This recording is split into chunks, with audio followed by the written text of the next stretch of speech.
సమ్మతించి ఆయన మాట విన్నప్పుడు మనల్ని ఆశీర్వదిస్తాడు. అంటే ఆయన మాటలు ఎక్కడున్నాయి అయ్య గారు అంటే, దేవుని వాక్యములో పొందుపరచబడిన శాసనములు ఏవైతే ఉన్నాయో, దేవుని వాక్యములు ఏవైతే ఉన్నాయో, దేవుని ఆజ్ఞలు ఏవైతే ఉన్నాయో వాటిని పాటించినప్పుడు భూమి యొక్క మంచి పదార్థములను మనం అనుభవిస్తాము. అంటే ఏంటి అర్థము?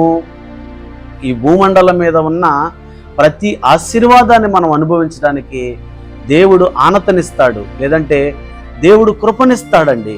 కాబట్టి దేవుని పిల్లలారా, మీరు సమ్మతించి దేవుని మాట వింటున్నారా? సౌలు ఏం చేశాడు? అమాలేకీయులందరూ నాశనం చేసిరా, అక్కడ నూలు పోగు కూడా నువ్వు తీసుకురావద్దని చెప్తే ఈయనేం చేశాడండి? ఆ ఎద్దులను ఏవేవో తీసుకొచ్చాడు కదా, ఆ రంకెలు, ఆ శబ్దాలన్నీ సమూయేలు ప్రవక్త వింటున్నాడండి.